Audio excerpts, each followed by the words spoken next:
All right. Let's get this over and done with. So I am from New Zealand. I'm in LA for a little bit. I'm trying to make it. You know, everyone's trying to make it. I'm on tour at the moment. And you know you're in a small town when you go to their local strip club, and the strippers use their real names as opposed to performers' names. Because you go to like the big strip clubs, they're all called like Sapphire or Diamond or Ecstasy or something. And I went to the little shop. I'm not going to mention where it was, but I walked in and the dancer came out. She would have been maybe like late 40s, I reckon. Maybe like 5 months pregnant. Like all the tattoos had spelling mistakes. Then she gets on stage and the MC goes, "All right, guys, please give it up for Susan Williams." Did you have a miscarriage? Sorry. You guys are very polite. So I'm from New Zealand and I do a lot of shows in like England and stuff. And like you come out and you're like, "Hey, how you going?" Like, "Go kill yourself, you piece of shit." So you guys are very nice. You guys are very nice. So as I said, everyone in LA is trying to make it. I think what's really ruined it is reality television. Like all these horrible human beings want to get famous for the sake of being famous. I've got an idea for a reality TV show. You get every single reality TV star in America. You put them on the most isolated island in the Pacific Ocean. You set cameras up all over the place, and then you leave them to it for a few weeks. But then a few weeks later, like a message in a bottle will wash up to the shore, and they'll read the message, and the message will say, "The cameras aren't even on. No one knows you're here. Lol."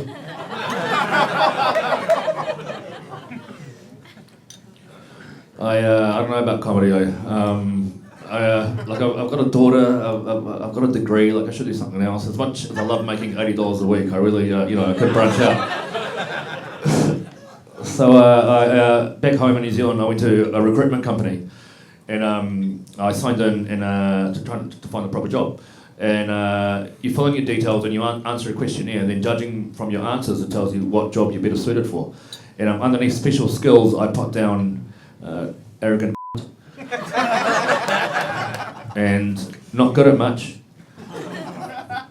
And apparently I should be a real estate agent, so that's pretty cool.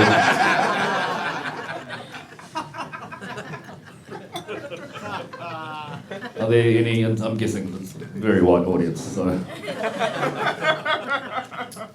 Knock knock. Hey, my name is Heath. As part of my parole conditions, I've got to go around the neighbourhood and let everyone know that I'm a sexual offender. Anyway, I'm just living across the road, number 32. If you need anything, just sing out. No, that even in New Zealand, that doesn't get a laugh, so that's all right. So I have a daughter, I mentioned before, and a lot of my friends are like, "Oh, now that you've got a baby, do you have more like baby material and stuff?" And I've got stuff that's funny to me, but like I've got friends with kids, and they tell me their stuff that their kids do. And it's just not funny. Like it's not funny. It's funny to them. I can understand. But like my friend showed me a video of his son Shannon. Like Shannon, what the f*** who calls his kid Shannon? And he's like doing something on a skateboard, and I'm like, that's not that funny. Like I won awards. That's not that good. Oh, sorry, I'm talking over someone's conversation back there. Sorry, I do that all the time. Sorry, very rude.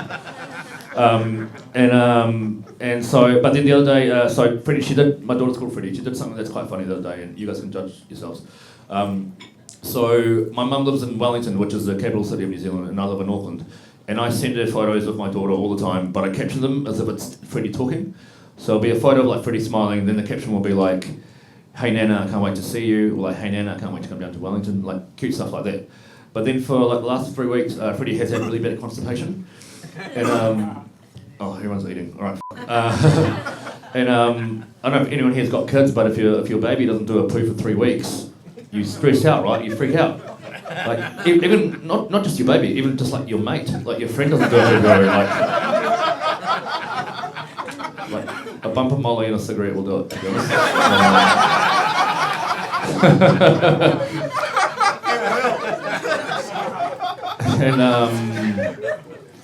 So yeah, we were stressing out, my mum was stressing out, but then the other day she finally did a poo and everyone was so stoked, and I took a photo of her, she looked so happy, and I sent it to my mum and I captioned it saying, "Hey, finally did my big poo, I'm the happiest girl in the world right now."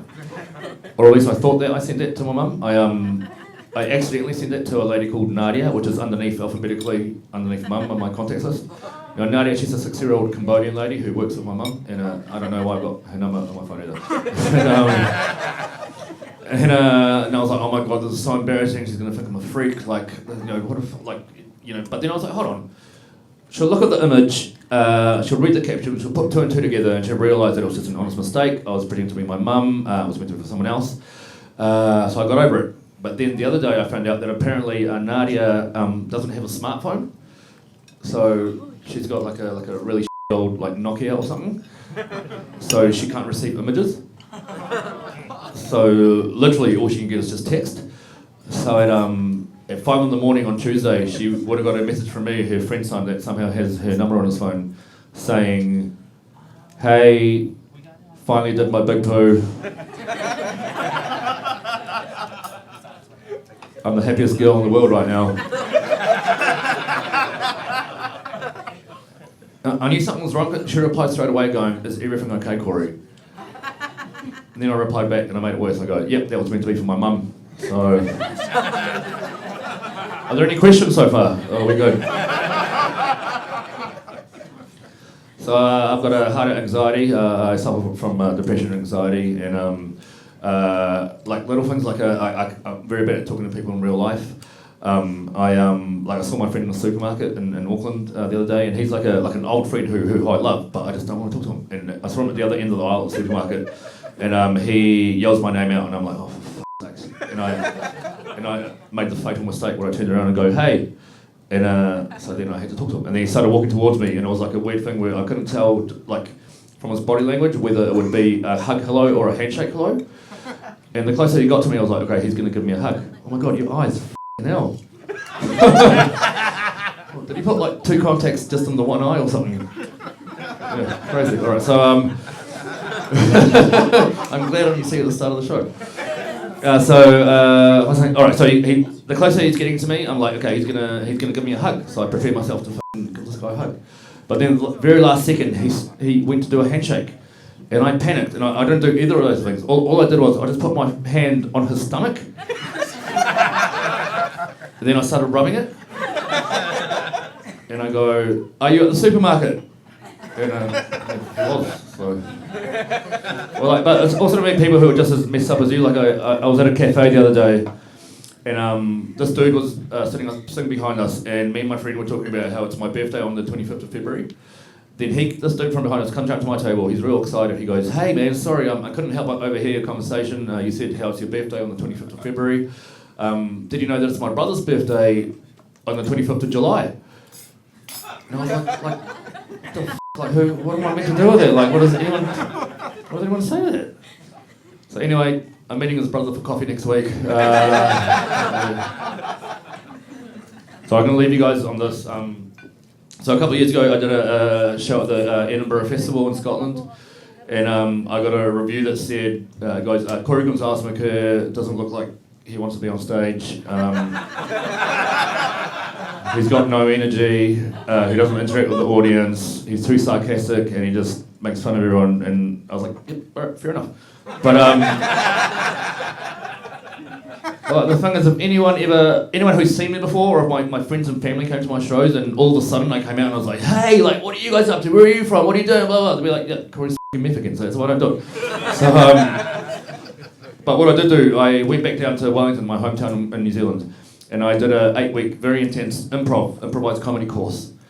So right now I'm going to finish off with some improv for you guys, so just to let you know that I can do all that stuff, and, you know, all right. So the way improv works is, I come up with a scenario, then I ask you guys for suggestions, and I incorporate that into the scenario. So the scenario is, it's me and my partner, we'll call her Emma. I was meant to ask for a girl's name. It's Emma. All right, good start. Okay, we're in the kitchen of our apartment. I need a kitchen appliance from the audience. Blender. You got it. They did it. Is that what you guys have here? Toaster. A spoon. Oven. A knife. All right. For this scenario, it has to be a crock pot. Okay. Crock pot. Okay.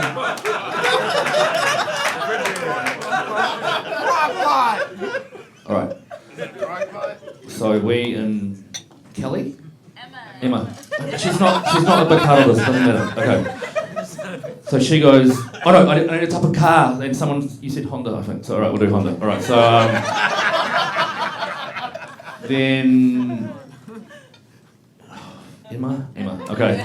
She's like, hey Cori, and then I'll play myself here. Alright, and then she goes,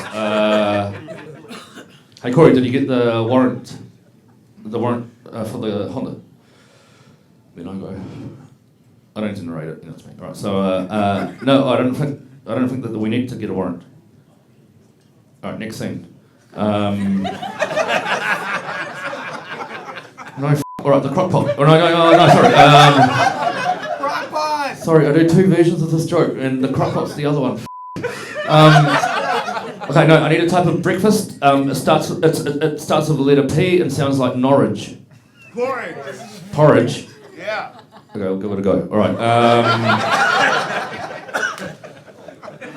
She goes, you know what? Do you know it cost me $1,200 to do the improv course?